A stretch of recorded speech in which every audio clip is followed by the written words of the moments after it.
Production and distribution of City Club forums on IdeaStream are made possible by the generous support of PNC, the Chautauqua Institution, and the United Black Fund of Greater Cleveland, Incorporated.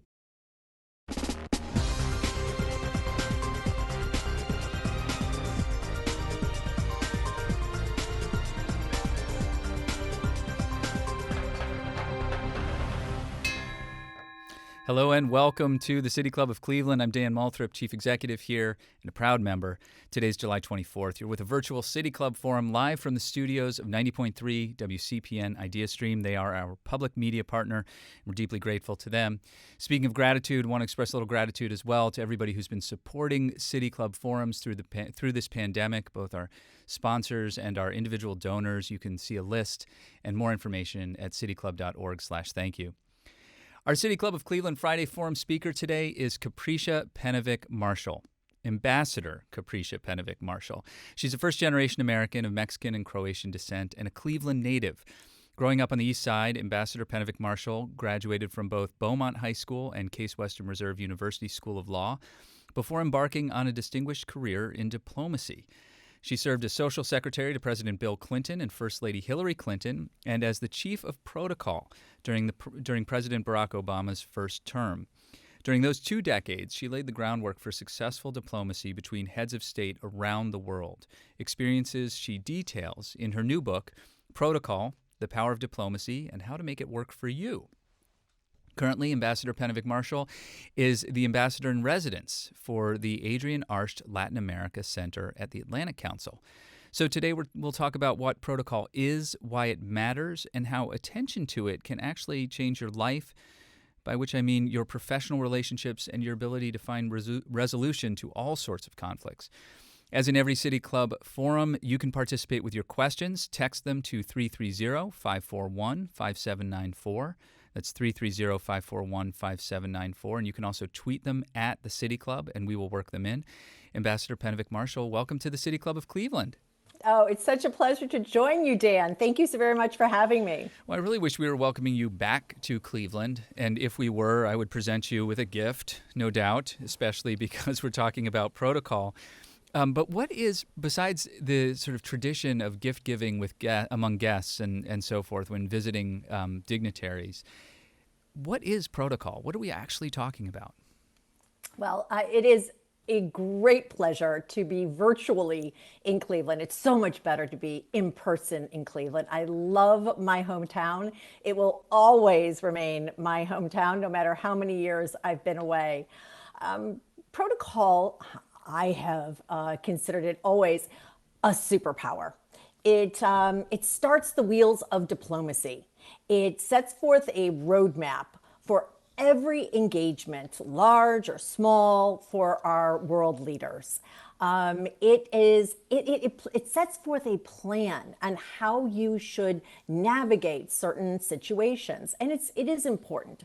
I have found that when those folks who don't follow protocol, that situations become unraveled, that they become chaotic, or also, your intentions can be questioned because they haven't been defined, they haven't been outlined. What protocol does in today's time is what it has always done. It provides clarity where there is uncertainty. Today we are living in some very, very foggy times, and people aren't sure of how to navigate their social codes of behavior, how to invite people into their homes or to meet with clients. Well, certain protocols can assist in making sure you have a well-defined path in your engagements. When you say protocol is a superpower, just say more about that. Tell us how is it a superpower, not just good manners? Well, there are within protocol it's these micro details that add up to have a really major impact. Oftentimes, they're unseen. You don't know that someone is affecting your mood, that they are pulling you. They're using tools such as soft power. And as Joseph Nye had defined them, they They attract you into a way of thinking. And you may not have any idea that this is actually happening, or it's the mindset of diplomacy.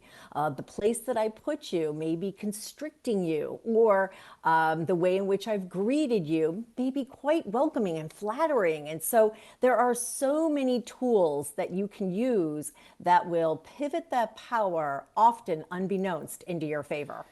In your book, Protocol, the Power of Diplomacy, you talk at length about arranging meetings with President Putin. And I feel like what you're talking about, the design of the room, the size of the chairs, things like that, and you arranged several meetings for the president and President Putin. And I wonder if you could talk about how those meetings were different and similar, and how the design of those spaces affected the outcome. Well, this is when I believe the president truly felt our necessity in all of the little details that we would push his way, and sometimes be like, oh, what are these protocol officers doing to me? But in the end, he always got it, and it was wonderful to have been appreciated. Our first engagement with President Putin when he became president again of Russia was at a G20 meeting in Mexico. Tensions were really high. There was a lot on the line. The agenda was packed. And I spoke to our NSA directors, and they gave me a run through of what they were trying to achieve. So I then could look at all of those elements of putting this engagement together to try to persuade, pivot the power in our direction. And as you pointed out, Dan, it's from the greetings and the path that I took, the manner of the introductions, to the room itself, the lighting, the table, what's on the table, is food served, what is going to be served, how will it be conducted, all of those elements down to the size of the room. And we really wanted President Putin to feel the urgency of these issues, to feel, forced into making some concessions, to closing the gap, to coming together closer to our way of thinking. And so we chose a deliberately small room, one that also had the great fortune of having a lower ceiling height, which is known to push people into making more concrete decisions. I stood there, as I usually do, at my post, awaiting his arrival. Regrettably, he decided, and this is also a bit of a power pivot, to be late. And he was a good few minutes late. As I waited, sort of drumming my fingers and looking at my protocol counterpart, who was quite embarrassed over the situation, he finally did arrive. I greeted him and escorted him down to make the introduction to President Obama. And President Obama was very tall. Now, what we had learned is that President Putin was hopeful in that Secretary Clinton would not be attending this meeting because they had an exchange back and forth over his election that he was none too pleased with. Well, after President Obama greeted him, shook hands, he stepped aside and unveiled Secretary Clinton standing. Oh, have you met my Secretary of State? And in that instant, you saw that hint of surprise. And there again is the mindset of diplomacy at work, where there's this surprise, you're taken aback, your counterpart's not quite sure what's going on. It wasn't in accordance to the plan that he had thought. Then they went into this room that we had well designed. And at the end of the meeting, we knew that our roadmap had worked because they had come closer together in their decisions. Flash forward to the next meeting that we have with him, and under the design of our Russian counterparts, protocol counterparts, this meeting took place in a really big space, and their seating was side by side, and it allowed for them to look awkward. Everything felt very, very awkward. Even the table that was between them was an odd height. There was nothing that would soften the space, make it feel any warmer. The lighting was harsh. And you can just tell from their body language that this just wasn't working. It just wasn't working. And in the end, again, they came out of that meeting not meeting as close in mind as they had in the previous one. It's a really very interesting visual comparison, and that chapter sent me to Google to look for images from both of those meetings. And in the former, they're seated at a table, a relatively narrow table, which brought them close together, even though they were on opposing sides of the table. And there were flowers on the table that were, appropriately, as you point out in the book, cut so that they didn't affect sight lines or anything like that. But still, they softened the feeling of the room. And then in the other, and they both look engaged in that first meeting. And then in the other, the photos, and surely there were a gazillion photos taken, but you can sense that it is a different vibe. Mm-hmm. Do you think that your Russian counterparts did that on purpose, or did that? I mean, what was going on there? Because you're not the only one with the superpower.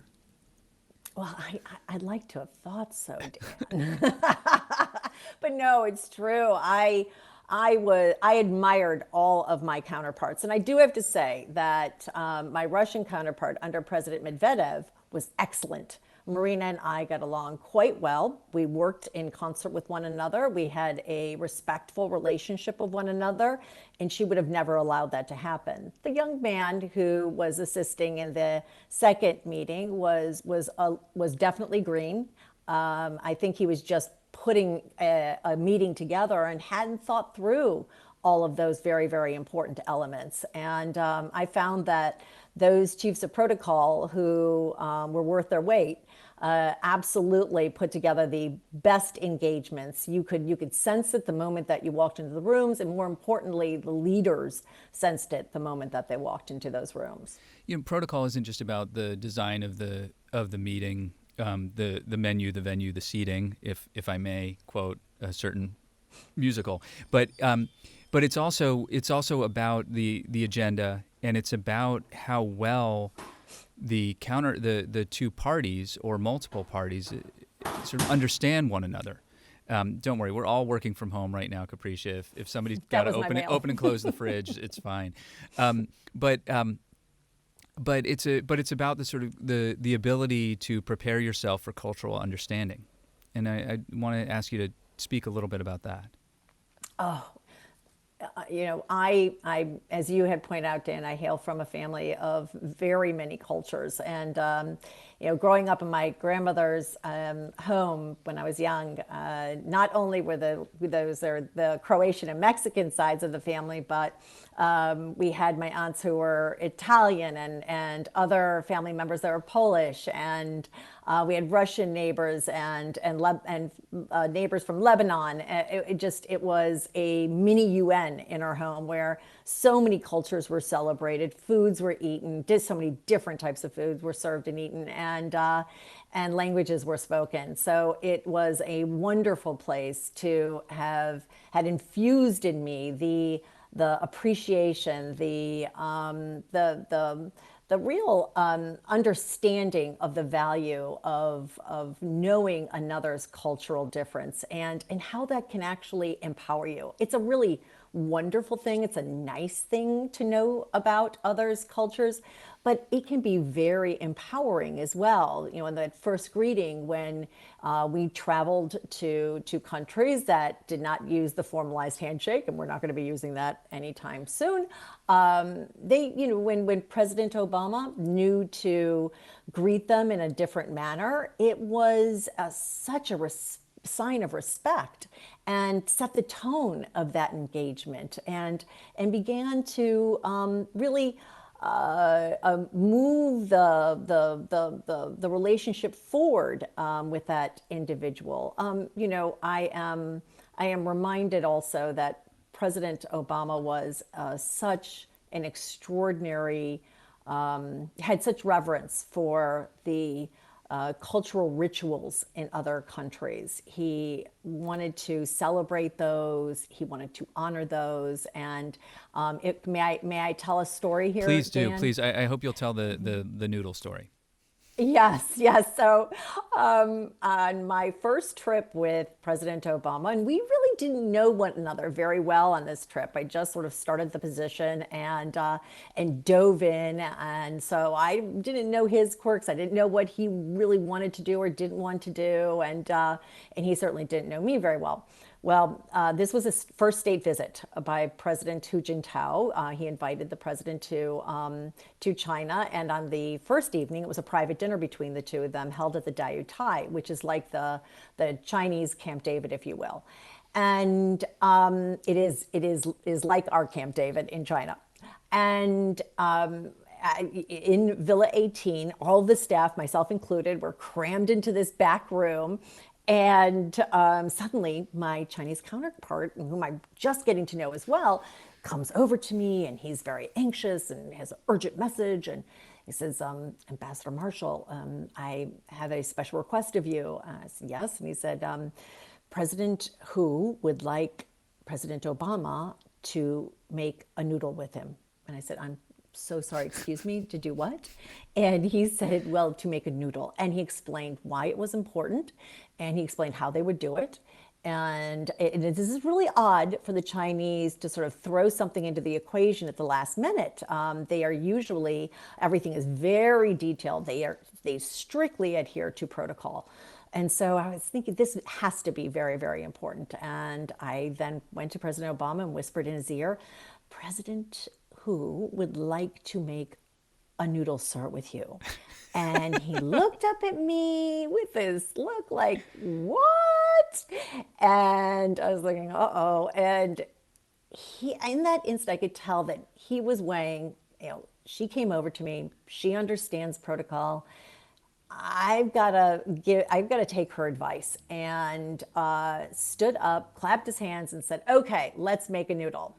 And shoulder to shoulder with President Hu, they bounced this big piece of dough in their hands until it extended into this long, thin noodle, which to the Chinese was symbolic of this relationship, how it was going to grow and continue to grow, and the longevity of this relationship. And then more Americans from our delegation, stood up and became part of the line, and Chinese from the delegation stood up, and then they were one line together creating this noodle. It was the symbolism of it was so powerful, and it exemplified the growth, the strength of this relationship. And Was there I a, was was there a sorry. moment, Capricia, when your counterpart asked if President Obama would be willing to make a noodle with President Hu, when you thought, no?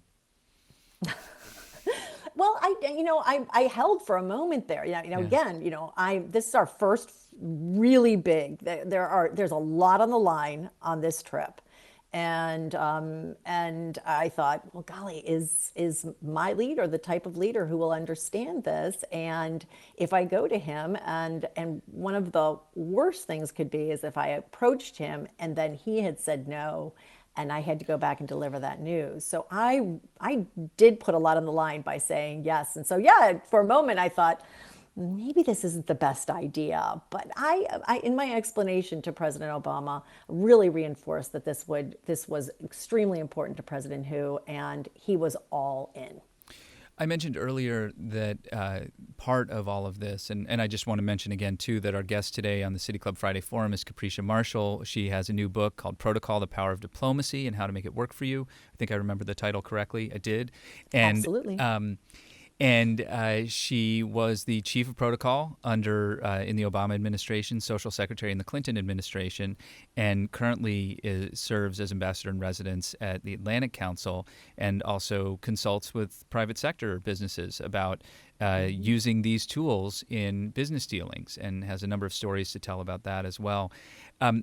There are, in your work, Capricia, and you talk about this in the book. And the book, I should say, is part memoir, part guidebook, part advice column, part etiquette guide, and very useful, and includes, in fact, like sort of a summary of the whole thing at the end, which is really like the guidebook part. Like, I'm traveling to Bulgaria. Do they kiss on both cheeks or just one? Like, those kinds of questions get answered.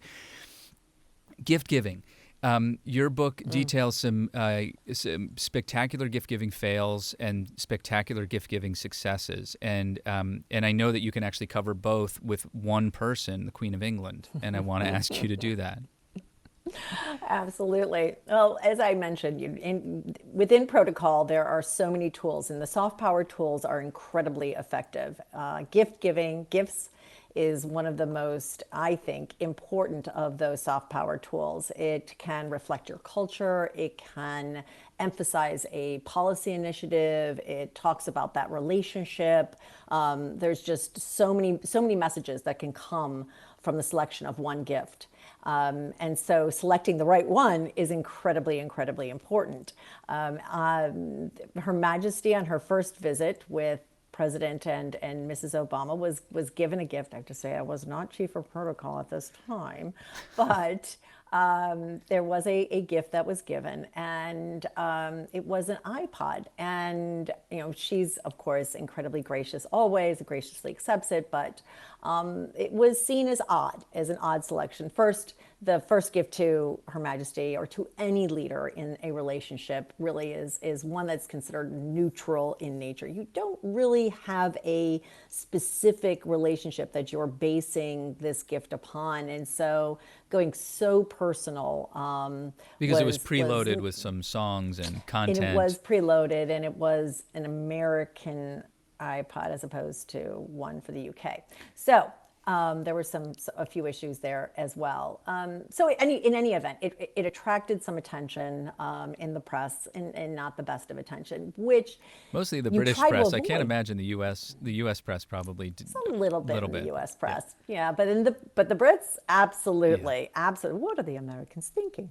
And so when President Obama was invited by Her Majesty for a state visit, we knew all eyes were now going to be focused on what will those Americans bring for Her Majesty.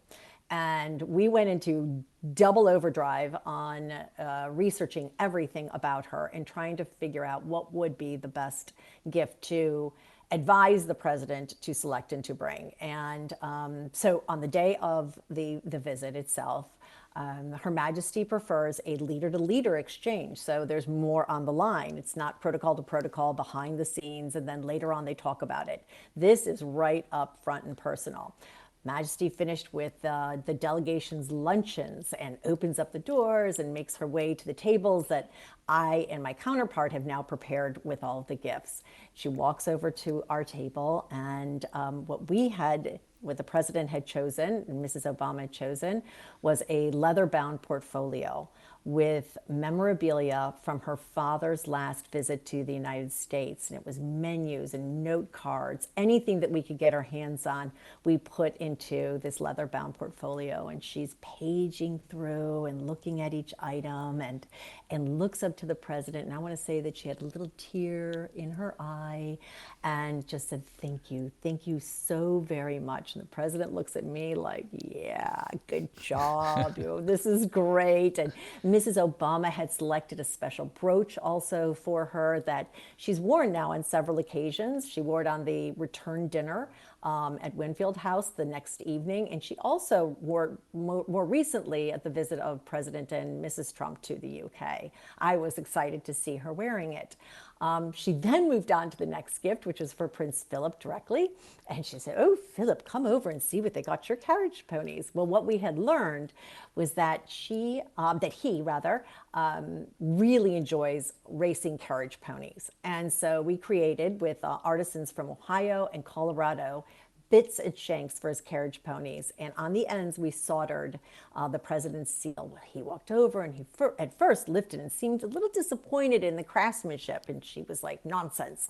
She called over the head of the horses, this very tall man. I think he was the head of the horses.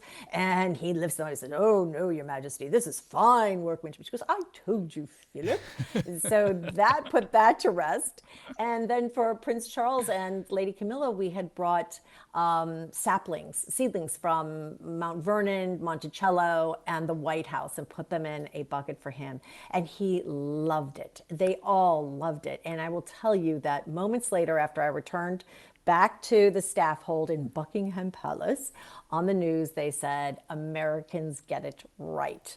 The special relationship became even more special. That's quite a story. And I mean, I think wonderful for fans of The Crown and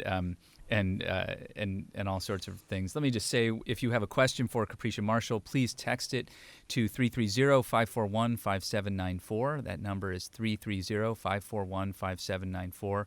Capricia Marshall is the former chief of protocol for in the Obama administration and social secretary for the Clinton administration prior to that.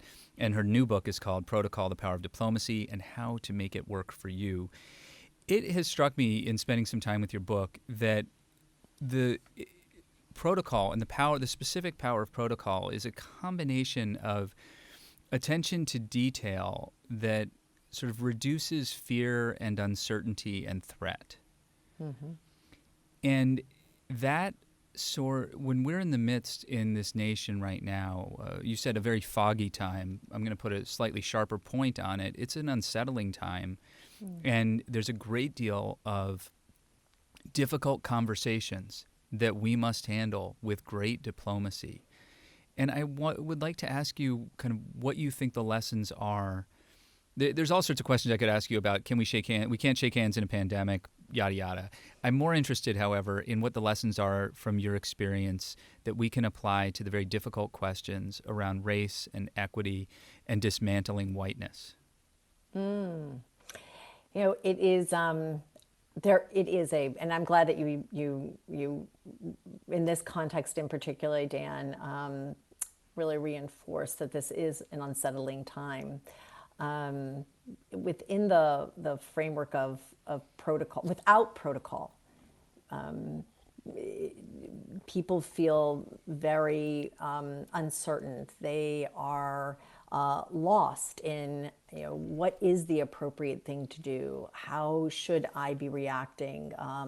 How should I behave? And then you layer on in this time the social media context that becomes incredibly confusing as well, the messaging that is sent to you.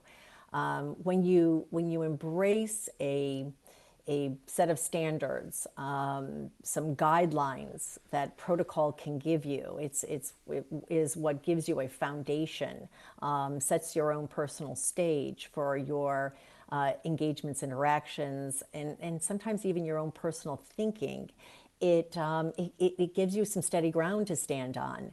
And first and foremost, what I had always reinforced in protocol is to do your homework, do your backgrounder, do your research, make sure that you're expanding your experiences, look for alternative ways to understand a subject matter. We sometimes engage in these conversations today thinking that we know all we really need to know.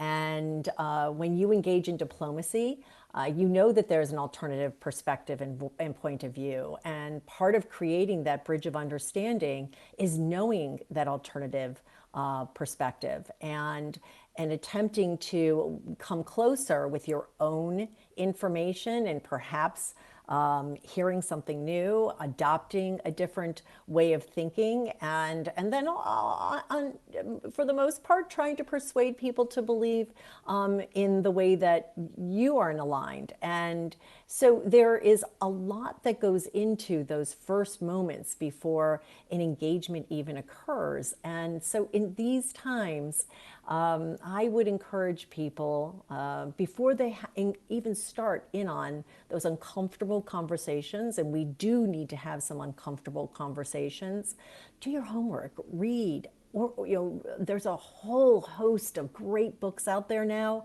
that provide lots of differing information that can help you either support your own arguments and beliefs or can also offer alternative ways of thinking about these very difficult issues. We want to turn now to questions from the audience. Again, if you have a question, you can tweet it at the City Club. We'll work it in. Or you can text it to 330-541-5794. Capricia Marshall, I've been asked to ask you to compare the difference in approach and importance given to protocol between the Obama administration and the Trump administration. Well, I have, I can really only speak to the approach that we used in the Obama administration because, of course, I worked in the Obama administration. It is a political appointment, the position of chief of protocol. So it's not career and does not last from administration to administration, although there's an extraordinary team of individuals in the office that are both Foreign Service and career civil service who support all of the endeavors of protocol and our country's foreign policy goals from administration to the next. A deep state of protocol. The deep state of protocol, yes, exactly. Well, thank goodness we have it because it continues onward. But I was quite fortunate in that President Obama, Mrs. Obama, Secretary Clinton, and Vice President Biden, they turned to me and gave me the amount of time that was necessary to brief them on these nuances, on these differences, on making sure that they understood the details of the engagement before they stepped one foot into that room. They knew the importance of what I had to offer them. And so if you believe in the importance that you defer to those who are the experts and will advise you well, you're going to be on solid ground. I just can't speak to whether or not in the current administration that type of exchange is happening. It is at times a little bit of a head scratcher as to why certain choices were made in specific instances, because when it doesn't go according to the plan, or the plan that I assume was in place, again, it detracts away from your foreign policy initiative, from what the president is attempting to do with his counterparts. Oftentimes, that business is really tough. You are having tough conversations with people that perhaps even in some countries, in some instances, we do not have diplomatic relations. And so using protocol to keep you on track and to keep the importance, the spotlight on what your foreign policy initiative is of the utmost importance. Here's a question from somebody who has a career similar to yours, or at least that overlaps with yours somewhat. I come from a diplomatic family, and I too had a career working in and out of our American embassies for a time. At the risk of sounding like a curmudgeon, I have often lamented what I perceived as a rather dramatic decline in the quality of our Foreign Service officers in matters of protocol, decorum, and even proper attire. It seems that casual Friday is the norm in both optics and performance. Have you experienced this trajectory? I have a great reverence for our Foreign Service officers, and but I will say that I'm a bit on the same side of the ledger, and I'm not going to put this label on Foreign Service officers. I would say that that people beginning in their careers, no matter where they are starting, I have seen a relaxation in understanding proper social etiquette and how these tools can be so useful when you are greeting someone, when you are sitting at a dining table. Knowing how to behave and how to act becomes inherent, so that all you're doing is thinking about the engagement itself, or what you're trying to achieve in that moment, whether it's an interview possibly with a new for a new position, or with a university, or whatever it might be. You're focused on your goal. When you don't know, you become a little uncomfortable. What am I supposed to do here? Is that my bread plate? Is that my glass? I don't know. Wait a minute. Whoa, now let me watch what everybody else is doing. Oh gosh, I don't know what to do. And your mind gets all jumbled. Well, you want to take the jumbling out. And I'm also with you on the attire. And again, I would not label this a Foreign Service officers. Actually, in my time, I recall them being very buttoned up. But the new folks in some of the office places that I've worked, it has been hard to see a few of them. And you know, I'm a little harsher on women than I am on men, because men have a standard. There's the suit and the tie and the appropriate shoes. Takes a lot of the guesswork out of it. It does take a lot of the guesswork out, and so I reinforce it. I like to mentor quite a bit and assist women in making those right choices, so they are taken seriously, and they are not fussing with their outfits, and people are not distracted by what they're wearing. And again, they're focusing on what they're saying and what they're trying to achieve. This is a related question about how international protocol is changing as our own culture evolves towards more informality and diversity, which assumes more diverse ways of behaving. Well, I think that there is something to be said for that, and diversity at the table is so incredibly important, because when we have diversity at the table, when we have different ways of thinking about an issue, we often come up with the best choice. Best decision making is that way, and so yes, there will be some nuances to that, and it's the culture of a business, it's the culture of the organization that is going to have to drive that. And you know, I talk quite a bit about microcultures of businesses and organizations, and when you're a newbie, I hope that businesses and organizations hire culture officers. I think it's just as important as having an HR officer, because they can indicate to people coming into the company organization, you know, this is how this place runs. We are a bit more relaxed in our operation. We have an open style seating. Our attire is XYZ. We actually even refer to our CEO by his first name. Or if you're in a law firm, which is usually a bit more buttoned up, you know, things are slightly different. And people can understand, they can operate better if they know what those microcultures are. Another question for you from a listener. How did you learn all of these tools? And are they fluid, or do they remain the same? Oh, great question. Well, I'm going to reinforce it one more time, and I say it so many times in the book, is, you know, do your homework, do your homework. I was very fortunate to have had a position in the social office as social secretary, and worked alongside in many of the engagements with the then chief of protocol. It was Molly Razor and Mel French, two just excellent women in these positions. And I learned quite a bit from them while I was working with them. So I had a really good idea what the job entailed. But when I came to the job, I took on a beginner's mindset. I knew that it was important to talk to the people who had been there before me and learn from them what worked, what didn't work. I also talked to all of my predecessors, and literally every single living predecessor. You know, I even tried to divine those that were not living either at this time, and gain as much knowledge as I could from them. What do they wish they would have kept in the office? What are programs that worked for them but that are now long gone? All of that was really important. And then before we would travel abroad, I would reach out to, and I suggest to people to do the same, I would reach out to our U.S. Embassy and ask them, you know, what are some of those interesting new cultural, if they are new, what are some of the standards, what are the traditions, and then is there anything that has changed over time that you've noted? I would then also reach out to the foreign diplomatic embassy and ask them as well about those, just so that I can make sure that I'm receiving as much information as possible before you advise the leader of the free world on what he should be doing. You got to be pretty much on the mark. So we really went to great lengths to learn quite a bit before we dove in. And you know, they do change over time. They are fluid.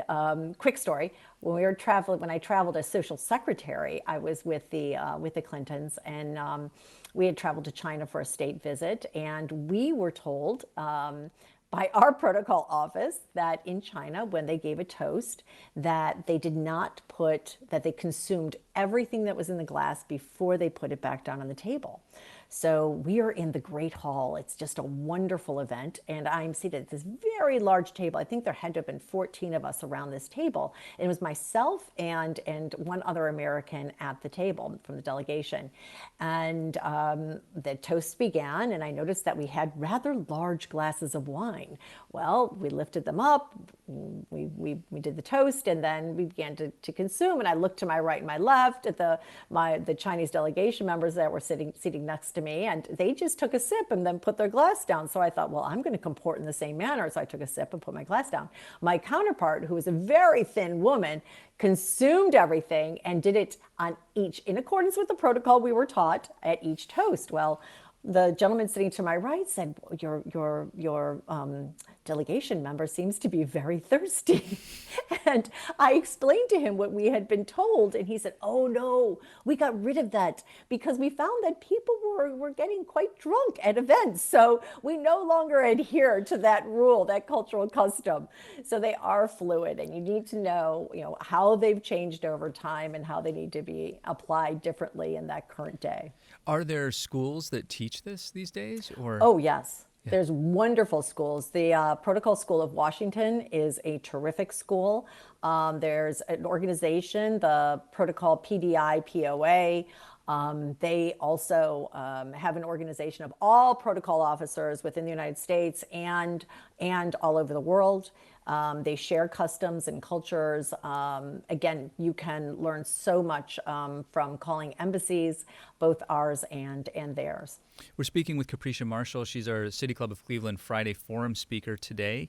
Her book is called The Protocol, The Power of Diplomacy and How to Make It Work for You. It's based on her experiences as the chief of protocol in the Obama administration and social secretary in the Clinton administration. I've been wanting to ask you, Capricia, when in 2000, when the Clinton administration was winding down, did you think, like, in the next Democratic administration, I want to be chief of protocol? Was that a thing that you were conscious of? Or was it, how does it happen? Because there aren't, you're like an NFL coach, right? There aren't that many people with your skill set. I'm actually the only person who's ever served as both chief of protocol and social secretary in two different administrations. But I will admit to you, Dan, that while I was serving as social secretary, I kept looking across the way, looking across Pennsylvania Avenue, thinking, that's a job I really want. And I knew I really wanted that position because of the foreign policy agenda, because of the focus of international relations, which again, just was so suited to my upbringing and my background. And so when President Obama made Secretary Clinton Secretary of State, and she came to me and she said, you will make a great chief of protocol for him. And I'm like, oh, yes, please. And she put my name forward. I was so excited. This question from one of our listeners: how much of the diplomatic work is actually done in preparation for these high-level meetings? Are these meetings simply formalities?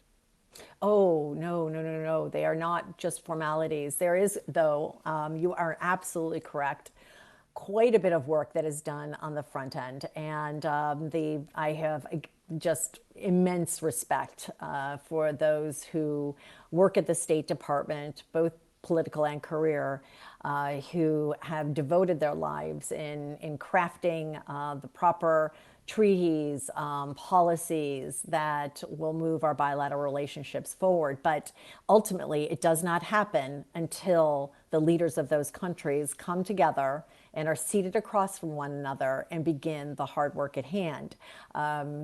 Sometimes they believe that that everything that had been discussed in advance will stay the same once they get to the table, and circumstances change. And it's one of the moments that actually I loved watching between President Obama and Secretary Clinton. They had almost like a well-orchestrated ballet between the two of them when they engaged with their diplomatic counterparts. It was wonderful to watch. And he would say, well, on this issue, let me defer to my Secretary of State. And then oh, well, thank you, Mr. President. And they just knew when to go back and forth. And then their counterpart, you could see, just was a little befuddled by it. And then we had them. And I was just like, oh, this is so exciting to watch. It was almost like reality TV happening, as bilateral relationships were being formed right before my eyes. This question, what advice would you give a teen interested in a diplomatic career? We've read your bio, look forward to your book. We know what we watch on Madam Secretary isn't realistic. What would you recommend we watch and read? Oh, that's wonderful. I actually love watching Madam Secretary too. I thought Taya Leone did a great job. I would first say to, well, first I say read my book, but Naturally. next I would say that if you truly have an interest in protocol, even in just in international relations in general, when you are of the appropriate age, I would say intern at the State Department. Our interns at the State Department receive so much responsibility. There was none of this make copies or go get coffee at all.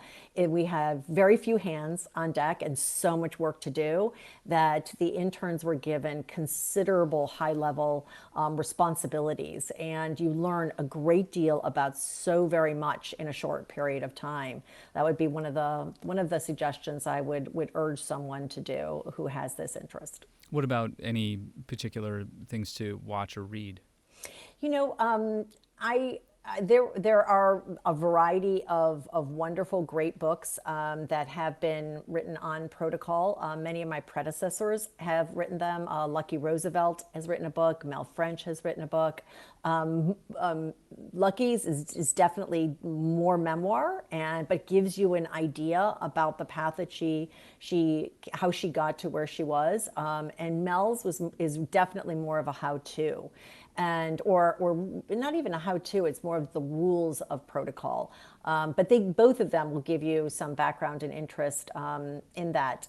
I also have an alternative to that, is to find a mentor, someone who is in the field already. I love mentoring young people who are interested in a future in protocol. Mentors sit on a higher branch and can give you great guidance, can assist you in making some of those hard decisions.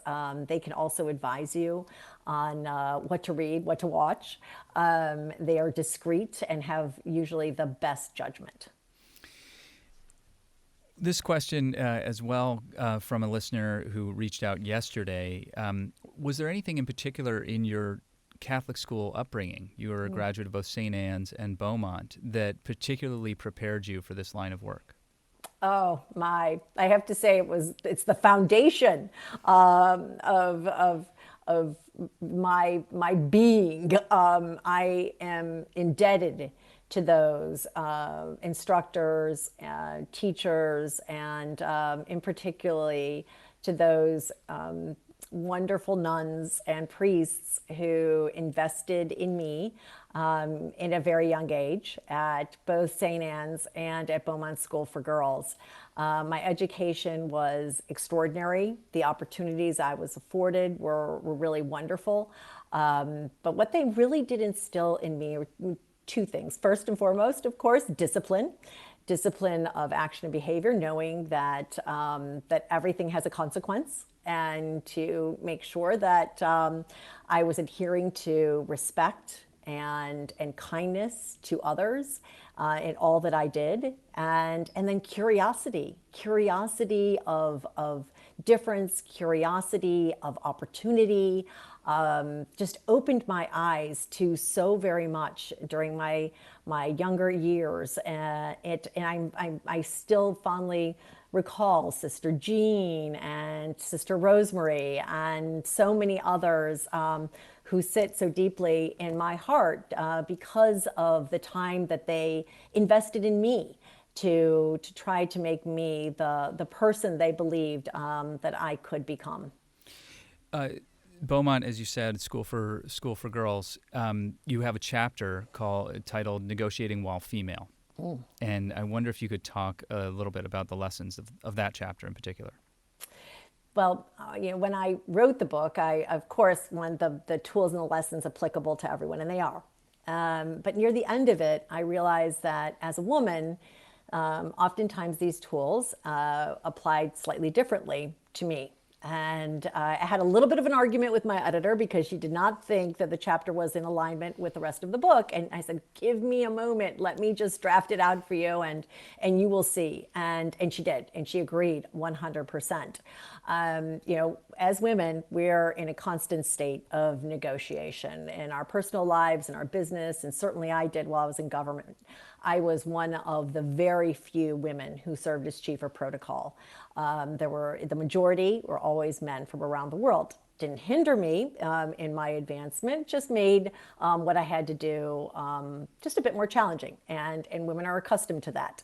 But what I really reinforce in this chapter is adopting that equalizing mindset. How can you become someone who has that step forward confidence in everything that you do?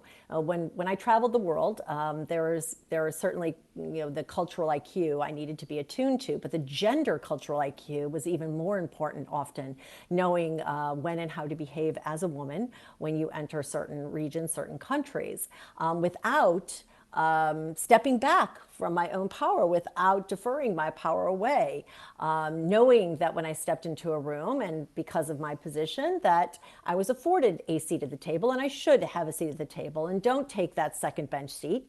Demand the seat at the table, request and attempt to persuade people to give you that moment at the podium, whether it was the opening introduction or the keynote itself. Creating a better social network, knowing how to do that, so incredibly important. And women have a tougher time doing that. I'm always really educating my mentees on how to do that better, because in the end, it's those critical relationships that we develop along the way in our career that will help us moving our careers forward. Here's a note from a vice president at Case Western Reserve University. We're happy and proud that Ambassador Marshall is a member of the International Affairs Visiting Committee at Case Western Reserve. Mm-hmm. And as we think about communicating with international colleagues, how does Ambassador Marshall advise universities and businesses to approach their partners and others, especially in the light of the fact that much of the news reported in other countries indicates that the U.S. does not welcome those from outside? I would be particularly interested in any comments in relation to China. Oh, okay. Well, it's interesting because I am, of course, as an alum, I am quite a fan of Case Western, and I value ever so deeply the education that I received there. But I've always felt as though it was a university that was incredibly diverse. You walk the wonderful campus and you can't help but notice the people that are from not all over the country, not only from all over the country, but from all over the world. And so many different languages are spoken. And you can see even in the attire of a variety of individuals, the customs and cultures that are on display.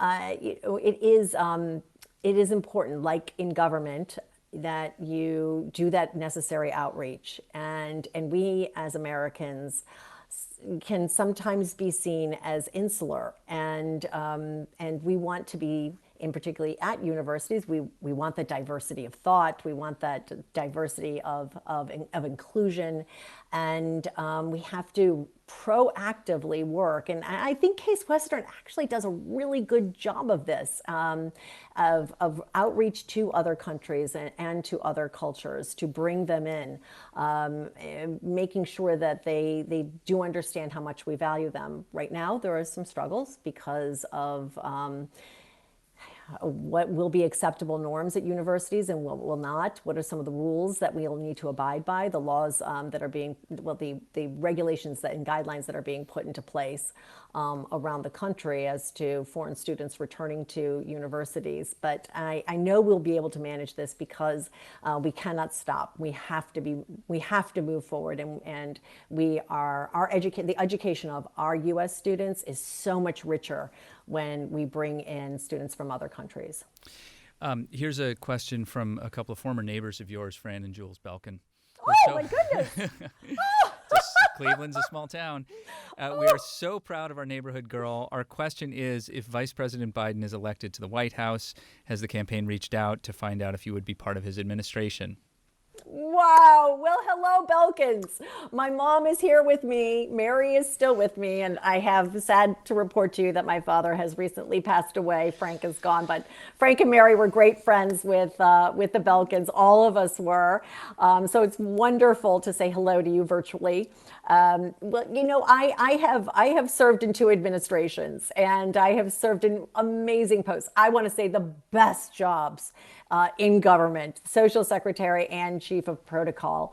And so I do not plan on returning to government service in the next administration because I believe that it will be a Biden administration. I would like to help from the sidelines, help out on the outside if I can. But, I come from the same school of thought as Secretary Clinton in that if when called to service, you serve. So we shall see. I'll never say never. Okay, Capricia Penovich-Marshall, I need to tell you, if we were doing this at the City Club right now, we would close it out and then I'd usher you into the lobby where you'd sign many copies of your book. And we've received a lot of questions on Twitter. How can we get a signed copy of the book? So I really don't have an answer to that question. But if you come back to Cleveland, we'll do a book signing for you or something like that next time. I want to thank you so much for your time, for your work in service to the country. I think all of us have benefited not just from this book that you've put out into the world, but also from the table you've set for two administrations to do the work that they've done. So thank you very much.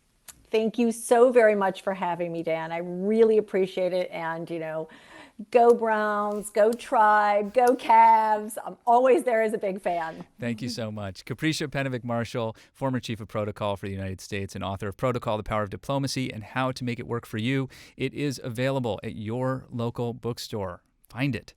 We're going to continue to present our forums throughout this time, either virtually or here from the IdeaStream studios. Next Friday, we'll be joined by three members of the Cleveland Cavaliers leadership team, speaking of the Cavs, talking about social justice, racial equity, and what the Cavs are trying to do to create the change that many want to see in the world. If you have additional ideas, please get in touch. We're at cityclub.org. For the moment, please stay strong, stay healthy, wash your hands, keep your distance, wear a mask, please, and stay close in your hearts if you can't be close in person. Our forum is adjourned. For information on upcoming speakers or for podcasts of the City Club, go to cityclub.org.